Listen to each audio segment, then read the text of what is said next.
Hello everyone. तो last video में अपन ने देखा था फंक्शंस ऑफ ऑपरेटिंग सिस्टम, जिसमें अपन ने सारे फंक्शंस देखे थे। अब आज अपन देखेंगे सिस्टम कॉल। तो सबसे पहले मैं आपको बता दूं कि इसके जो यूजेस हैं वो अपनी फंक्शंस ऑफ ऑपरेटिंग सिस्टम से कई ज़्यादा सिमिलर हैं। तो कंफ्यूज मत होना, दोनों के जो फंक्शंस है वो सिमिलर हैं बट काम उनका थोड़ा सा अलग है। तो फंक्शनलिटी थोड़ी सी अलग है बट नाम सेम है। तो सिस्टम कॉल सबसे पहले क्या होता है, तो सिस्टम कॉल का मतलब होता है कि ये अपने यूज़र मोड को कर्नल मोड में कन्वर्ट करता है। अगर अपन सिंपल लैंग्वेज में देखें तो यूज़र मोड क्या होता है कि हम जो यूज़र्स है या ह्यूमन है, ह्यूमन क्या करते हैं, किसी भी चीज़ को अब एक प्रोसेस बना लेते हैं, बट उसे अगर अपन को कंप्यूटर में वर्क कराना है देन अपन को उसको कंप्यूटर लैंग्वेज में कन्वर्ट करना पड़ेगा। तो यूज़र लैंग्वेज को कन्वर्ट करता है कंप्यूटर लैंग्वेज में। तो यही हो गया, जो अपनी यूज़र लैंग्वेज थी उसको अपन ने बोल दिया यूज़र मोड, और जो अपनी कंप्यूटर लैंग्वेज थी उसको अपन ने बोल दिया कर्नल मोड। तो यूज़र लैंग्वेज को कर्नल मोड में कन्वर्ट करने का काम करता है सिस्टम कॉल। अगर अपन इसका मैंने जैसे एग्जाम्पल लिखा है कि we use Python as a code, तो अपन ने कह दिया कि अपन को पाइथन यूज़ करना है। तो पाइथन तो एक नाम है, पर पाइथन को यूज़ कैसे करें, एक पाइथन शब्द से तो यूज़ कर नहीं सकते, उसको यूज़ किया जाता है कोड के फॉर्म में। तो ऐसे ही अपन को जो प्रोसेस उससे करवानी है वो अपन कैसे करवाते हैं, कर्नल मोड से करवाते हैं। यूज़र उसे बताता है कि उसे क्या करना है और देन उसे कर्नल मोड में कन्वर्ट करके ऑपरेटिंग सिस्टम से काम करवाते हैं। ठीक है। तो इसके बाद है अपना कि कौन कौन से यूजेस हैं। तो सबसे पहले आता है अपना प्रोसेस कंट्रोल। तो प्रोसेस कंट्रोल के अंदर बहुत सारे फंक्शंस होते हैं, जैसे अपन कोई प्रोसेस को लोड कराएं, ठीक है, उसे उसे एग्जीक्यूट कराएं, देन उसके बाद किसी प्रोसेस को अबॉर्ट कराना, उसके बाद किसी प्रोसेस को पेंडिंग में या वेट में पटकना, ठीक है, तो वेट सिग्नल। तो ये सारे जो अपने फंक्शंस होते हैं वो किसके अंदर आते हैं, प्रोसेस कंट्रोल के अंदर आते हैं। ठीक है। देन एक मिनट, उसके बाद आता है अपना फाइल मैनेजमेंट। ठीक है। तो अपन ने जैसे फंक्शंस ऑफ ऑपरेटिंग सिस्टम में देखा था, फाइल मैनेजमेंट का काम क्या होता है, किसी भी फाइल को क्रिएट करना है, डिलीट करना, इस चीज़ का जो भी मैनेजमेंट होता है वो अपना ऑपरेटिंग सिस्टम करता है। तो सिस्टम कॉल के अंदर फाइल मैनेजमेंट किस फॉर्म में होता है, किसी फाइल को डिलीट करना, ठीक है, उस फाइल को क्रिएट करना, ओपन करना, क्लोज करना, ठीक है, उस फाइल को रीड करना, उस फाइल में कुछ राइट करना, ठीक है।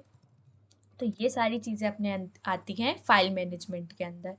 देन इसके बाद है अपना ठीक है, इसके बाद आता है अपना डिवाइस मैनेजमेंट। तो मैंने जैसे अपन ने पहले देखा था, डिवाइस मैनेजमेंट कोई भी अपन अगर पेन ड्राइव इंस्टॉल कर रहे हैं या कुछ भी अदर अपन इनपुट उसको दे रहे हैं, या अगर अदर कोई डिवाइस कनेक्ट कर रहे हैं तो वो अपना जाता है डिवाइस मैनेजमेंट के अंदर। ठीक है। तो अब जैसे मैंने पेन ड्राइव कनेक्ट करी, एज एग्जांपल कि मैंने पेन ड्राइव कनेक्ट करी, उसमें मुझे क्या करना है, उसमें अपन को कोई डेटा रिलीज़ करना है, तो रिलीज़ डेटा, ठीक है।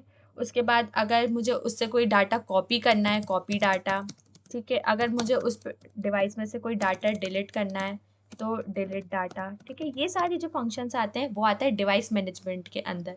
उसके बाद आता है अपना इंफॉर्मेशन मैनेजमेंट। ठीक है। जैसे अपना ऑपरेटिंग सिस्टम टाइम और डेट को मैनेज करता है, ठीक है। अपन दिख रहा है कि कोई टाइम या डेट गलत है तो उस चीज़ को अपन चेंज कर सकते हैं, या कभी कभी ऑटोमेटिकली भी टाइम और डेट अपन को जनरेट करके देता है। ये सारी चीज़ आती है अपने इंफॉर्मेशन मैनेजमेंट के अंदर। उसके बाद आता है अपना कम्युनिकेशन। कम्युनिकेशन का मतलब होता है कि कोई भी मैसेज अपन सेंड कर रहे हैं, ठीक है, उस चीज़ को रिसीव कर रहे हैं, ये सारी चीज़ें आ जाती हैं अपनी कम्युनिकेशंस के अंदर। तो ये 5 टाइप के अपन ने सिस्टम कॉल देखे हैं। अब अपने आगे एक टॉपिक था कि अपन उसको कैसे यूज़ करते हैं। तो सबसे पहले अगर अपन को बेसिक कीवर्ड अपन देखें कि अपन को कौन सा शब्द याद रखना है इस चीज़ में, तो अपना जो सिस्टम कॉल होता है ना, वो क्या होता है, एक assembly language under DOS. DOS का फुल फॉर्म होता है डिस्क ऑपरेटिंग सिस्टम। ठीक है। ये एक असेंबली लैंग्वेज होती है। ये सारे जो फंक्शंस अपन ने देखे असेंबली लैंग्वेज जो डिस्क ऑपरेटिंग सिस्टम्स के अंदर वर्क करते हैं। ठीक है। अब इसके बाद आता है कि सी, जो अपनी सी लैंग्वेज होती है वो इनेबल करती है सिस्टम कॉल को टू बी एम्बेडेड एक्सप्लिसिटली। तो अपन अगर किसी ने सी लैंग्वेज पढ़ी हो तो इसमें अपन को क्या करना पड़ता है, जो भी अपने फंक्शंस रहते हैं वो अपन को पहले लिखने पड़ते हैं, देन उसके बाद वो वर्क करते हैं। ठीक है, तो ये रीड और राइट ये सारी चीज़ें अपन को क्या करना पड़ता है, लिखनी पड़ती हैं। बट जो अपनी जावा और सी प्लस प्लस होती है ये थोड़ी सी इन्हांस होती है, इसमें अपन को है ना सिस्टम कॉल एक्सप्लिसिट यूज़ करने की ज़रूरत नहीं पड़ती है किसी भी एट स्पेसिफिक लोकेशन में, वो ऑलरेडी अपने फंक्शंस के थ्रू डिफाइन हो जाती हैं। तो इस लाइन का मतलब ये था। इसके बाद रिटर्न ऑफ सिस्टम कॉल और the error code are stored by the system call. ठीक है, जो भी अपन सिस्टम कॉल से रिटर्न करा रहे हैं या कोई भी एरर अपन को मिल रहा है तो वो सारा जो डेटा है वो कहाँ पे जाके स्टोर होता है, सिस्टम कॉल के अंदर जाके स्टोर होता है।